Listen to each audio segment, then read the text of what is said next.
क्या भारत के news television channels में किसी को भी बिना वेरीफाई किए, ख़ास तौर से अगर वो मुसलमान हो, आतंकवादी घोषित कर देने का ऑफिशियल सर्टिफिकेट प्राप्त है?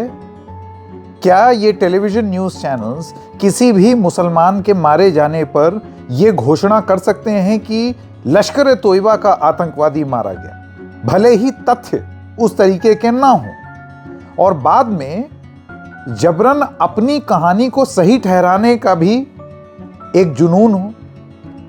इस तरीके के न्यूज़ चैनल्स ने ऐसा ही एक काम किया जब ऑपरेशन सिंदूर चल रहा था और उसमें रिटेलिएशन में जब पाकिस्तान से शेलिंग हुई तो पूंछ डिस्ट्रिक्ट के, जम्मू एंड कश्मीर के पूंछ डिस्ट्रिक्ट में एक टीचर थे जो मारे गए पाकिस्तानी शेलिंग में, और उसको टेलीविज़न न्यूज़ चैनल्स ने बढ़ा चढ़ा करके ऐसे प्रस्तुत किया कि जो मारा गया है वो लश्कर ए तोयबा का आतंकवादी है।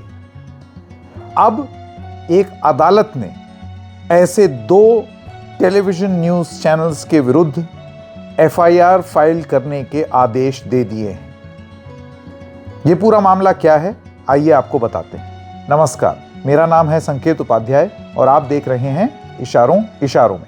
तो सबसे पहले आपको ये बता दूं कि एक कारी मोहम्मद इकबाल हैं, 47 वर्षीय टीचर थे जामिया ज़िया उलूम पूंछ के, जम्मू कश्मीर में, यानी कि वो एक टीचर थे, आचार्य थे, अध्यापक थे। तो उनकी 7 मई 2025 को पाकिस्तानी शेलिंग में, जब इंडिया पाकिस्तान मिलिट्री टेंशन्स चल रहे थे ऑपरेशन सिंदूर में, तो 7 मई 2025 को कारी मोहम्मद इकबाल की डेथ हुई पाकिस्तान की शेलिंग में। आप जानते हैं पूंछ बहुत ज़्यादा प्रभावित हुआ था, हमने लगातार यहाँ पर कवरेज भी की थी, आपको बताया था 7 मई को कि किस तरीके से पूंछ में सिविलियन कैजुअल्टी बहुत हाई है क्योंकि पाकिस्तान की शेलिंग उस तरीके की हुई है। बस उसी शेलिंग में कारी मोहम्मद इकबाल भी मारे गए, और जैसे ही वो मारे गए तमाम टेलीविज़न चैनल्स, तमाम चैनल्स, मतलब उसमें मैं ये लिस्ट देख रहा हूँ और इस लिस्ट को अगर आप देख लें तो इसमें शायद ही कोई बड़ा मेन स्ट्रीम चैनल होगा जिसने ये खबर नहीं की होगी। उन्होंने तुरंत इसको ये बोला गया कि कारी मोहम्मद इकबाल एक पाकिस्तानी टेररिस्ट हैं और लश्कर ए तोयबा के कमांडर हैं और 2019 पुलवामा अटैक में भी शामिल हैं। यहाँ तक कि कुछ खबरें कुछ टेलीविज़न न्यूज़ चैनल्स में चलने लगी। तमाम अलग अलग चैनल्स थे, तो इस वजह से अभी मैं स्पेसिफिक नाम नहीं ले रहा हूँ। नाम लेंगे क्योंकि अदालत की तरफ से अब आधिकारिक रूप से बता दिया गया है कि वो चैनल्स कौन हैं और उनमें दोषी कौन कौन है। तो 28 जून 2025 को पूंछ की एक अदालत ने एक आदेश दिया कि फर्स्ट इंफॉर्मेशन रिपोर्ट यानी कि एफआईआर फाइल होनी चाहिए, खास तौर से 2 चैनल के विरुद्ध और नाम लेकर के, और कुछ और अन्य मीडिया पर्सनल यानी कि इंडिविजुअल्स। और ये चैनल्स कौन कौन से हैं? चैनल नंबर 1 जी न्यूज़। जी न्यूज़ आप जानते हैं, ये सुभाष चंद्रा जी का एक चैनल है, जी टीवी जिन्होंने शुरू किया था। जी न्यूज़ बहुत पुराना चैनल है, फिर जी न्यूज़ विवादों में भी घिरता है, आप लोग उससे भली भांति परिचित हैं। किस तरीके से एक दौर था जब ये आरोप लगते थे कि जी न्यूज़ भ्रम के साथ साथ नफरत भी फैला रहा है। इस तरीके के आरोप कोई नए नहीं हैं, मैं अपने आप को दोहराना नहीं चाहता, आप लोग समझदार हैं, आप लोग जानते हैं। इस केस पे वापस लौटते हैं और इस पर बात करते हैं। तो पूंछ की अदालत ने यह पाया कि एक मामला फिट बैठता है जिसमें एक एफआईआर जी न्यूज़ के विरुद्ध हो और न्यूज़ 18 इंडिया नाम के एक चैनल के विरुद्ध हो। ये चैनल, जैसे कि आप लोग जानते हैं, ये रिलायंस समूह का एक टेलीविज़न न्यूज़ चैनल है, हिंदी का न्यूज़ चैनल है। अपने पहले के अवतार में ये चैनल 7 था, फिर IBN 7 हुआ, फिर उसके बाद इसका नाम बदल करके न्यूज़ 18 इंडिया हो गया। और ये जो न्यूज़ 18 नेटवर्क है, ये उसका एक हिंदी चैनल है। तो इसके विरुद्ध भी फर्स्ट इंफॉर्मेशन रिपोर्ट फाइल करने के लिए पूंछ की अदालत ने कहा। इसके अलावा इस कोर्ट ने यह भी बोला that there should be an FIR against unnamed media personal for defamatory and misleading reporting. नाम नहीं है अभी, लेकिन जब ये पुलिस की एफआईआर होती है और जब उस पर कार्रवाई होती है तो फिर आप बाद में ये नाम जोड़ भी सकते हैं जब आपकी जांच में कोई चीज़ निकल करके आए। यानी कि हो सकता है कि ये जांच की आंच कुछ टेलीविजन एंकर्स तक भी पहुंचेगी। और अदालत इस निष्कर्ष पर क्यों पहुंची उस पर अभी आपके पास आएंगे। ये पूरा केस सामने ये लेकर के आता है मुद्दा कि मीडिया में किस तरीके से सेंसेशनलिज्म, आप सेंसेशनल हेडलाइन इस तरीके से देना चाहते हैं कि उसमें फैक्ट्स या तथ्य वो पूरी तरीके से हट जाएं, हेडलाइन पहले बन जाए किसी भी हाल में। उस दौर की याद कीजिए और उसमें सरकार ने क्या रुख अख्तियार किया था जब ऑपरेशन सिंदूर हो रहा था, याद है? ये चलिए एक मेमोरी रिकैप कराते हैं आपको। बहुत सारे यूट्यूब चैनल सरकार ने बंद कर दिए ये कहते हुए कि ये बवाल कर सकते हैं या कर रहे हैं। बहुत सारे यूट्यूब चैनल्स पर, ट्विटर अकाउंट्स पर रोक लगा दी गई। लेकिन वहीं टेलीविजन चैनल्स जो एयर रेड सायरन बजा बजा करके पाकिस्तान के अलग अलग शहरों में हिंदुस्तान की फौज की एंट्री बता रहे थे, ऑपरेशनल डिटेल्स पता नहीं कहां से ला करके वो रिवील कर रहे थे, एक सेंसेशनलिज्म क्रिएट कर रहे थे, गलत खबर चला रहे थे, भ्रामक खबर चला रहे थे, जिसको लेकर के आर्मी ने बोला कि ये बहुत गलत खबर चल रही है, प्लीज आधिकारिक सूत्रों पर आप उनके हवाले से रिपोर्ट करें। जिस पर सरकार ने एक नहीं कई बार सर्कुलर जारी करके ये बोला कि हम मिनिस्ट्री ऑफ इंफॉर्मेशन ब्रॉडकास्टिंग हम एडवाइजरी दे रहे हैं आपको, यूट्यूब बंद, ट्विटर अकाउंट बंद, टीवी चैनल क्योंकि लाडले हैं इस वजह से उनको एडवाइजरी कि आप ये ना करें, इस तरीके की चीज ना करें। कोई भी एक टेलीविजन चैनल बंद नहीं हुआ, कोई भी एक टेलीविजन चैनल को नोटिस नहीं गया, एक जेनेरिक एडवाइजरी गई, किसी स्पेसिफिक इंसान के नाम पर भी नहीं गई।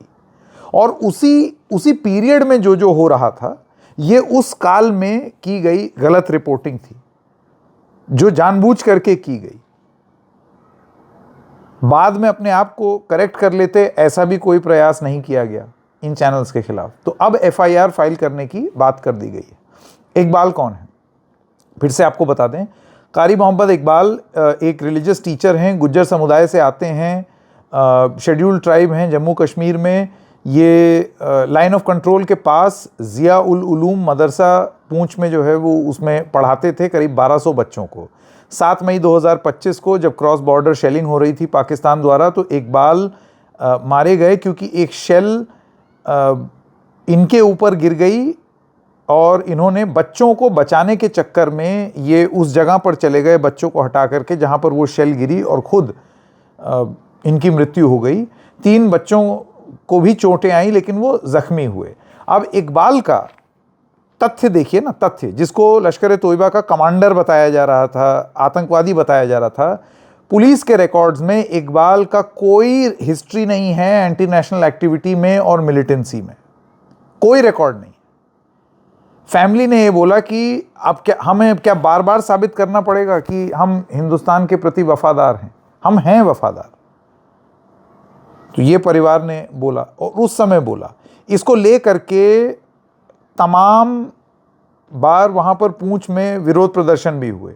लोगों ने ये सवाल उठाए वहां पर कि आप ऐसे ही उठा करके टेलीविजन चैनल नोएडा में बैठ करके आप किसी को भी लश्कर तोयबा का आतंकवादी बना देंगे, किसी को भी बना देंगे, कुछ भी आप कर देंगे, चेक भी नहीं कीजिएगा फैक्ट्स। तो इस तरीके का प्रोटेस्ट शुरू हो गया जी न्यूज़ और न्यूज़ 18 इंडिया के खिलाफ। इसके अलावा और भी तमाम चैनल्स थे पर क्योंकि अदालत ने उनका नाम नहीं लिया है तो हम भी नाम नहीं लेना चाहते, क्योंकि एक मानहानि का दावा अननेसेसरली हमको बंद करने के उद्देश्य से कोई भी फाइल कर सकता है, आप जानते हैं। लेकिन जो नाम मैं ले रहा हूं वो अदालत ने लिए हैं तो फिर अब बंद करके दिखाओ, अदालत से निपटना पड़ेगा, ये तो अदालत ने कहा है। तो और भी चैनल्स हैं, इनफैक्ट उनमें से कुछ ऐसे चैनल्स हैं, एक अक्षर और बाद में डॉट, ये जो अक्षर और डॉट वाले जो चैनल हैं, इस अक्षर और डॉट वाले चैनल ने तो आज भी वो रिपोर्ट अपने प्लेटफॉर्म पर लगाई हुई है भाई, आज भी। तो अक्षर डॉट वाला चैनल, उसके खिलाफ कोर्ट कब आदेश करेगा एफआईआर, ये भी बहुत इंटरेस्टिंग होने वाला है देखने के लिए। अब आपको ये बता दें कि पूंछ के जो रहने वाले लोग हैं उन्होंने, जैसे कि मैंने आपको बताया कि वहाँ पर बहुत सारे लोगों ने धरना प्रदर्शन किया, और इससे पहले कि लोग ये बोलें कि सिर्फ मुसलमान समुदाय ने, क्योंकि ये वहाँ की जो गुज्जर समुदाय है वो आपको जानना ज़रूरी होगा कि वो गुज्जर हिंदुओं में भी होते हैं, मुसलमानों में भी होते हैं।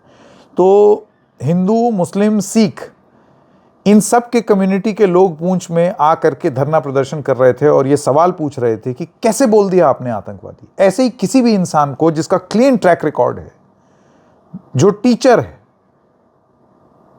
उसको आप आतंकवादी घोषित कर देंगे सिर्फ इसलिए कि उसका नाम मुसलमान है और क्योंकि वो जम्मू और कश्मीर में है। तो Kashmir plus Muslim is equal to आतंकवादी। ये क्या, किस तरीके का दिमाग है ये? इस तरीके के आंदोलन, गुस्सा, क्रोध ये पूंछ में देखने को मिला। विरोध प्रदर्शन हो रहा था। इसमें लोगों ने बार बार ये हाईलाइट किया कि भाई आप ऐसा नहीं बोल सकते हैं, आपको रिकॉर्ड चेक करना चाहिए था। तमाम चैनल्स की वो रिकॉर्डिंग और फोटो ले करके उन्होंने लोगों को दिखाई। तो ये सब पब्लिक डोमेन में है, आप जा करके देख सकते हैं। उनका परिवार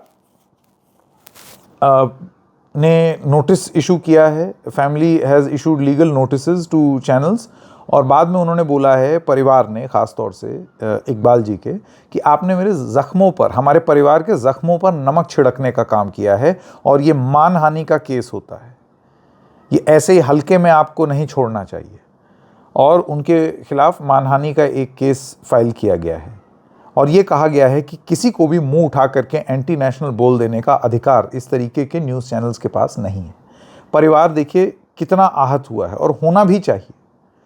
तो इन सब चीज़ों को देख करके आपको क्या लगता है कि गलती हो जाना, किसी को आप गलत तरीके से अगर गलती से आप कोई चीज़ बोल दें, फिर आप बाद में माफ़ी मांग लें, माफ़ी भी मांगी जाती है, लेकिन अगर आप चोरी पर सीना चोरी करें, अगर आप if you brazen it out कि नहीं मैंने तो कुछ गलत किया ही नहीं, तब फिर सेंसेशनलिज्म करने के चक्कर में, बात को आई गई करने के चक्कर में और करते रहने के चक्कर में, क्या ऐसे टेलीविज़न चैनल्स को ये अलाउड होना चाहिए कि वो किसी की भी इज्जत उछाल सकें?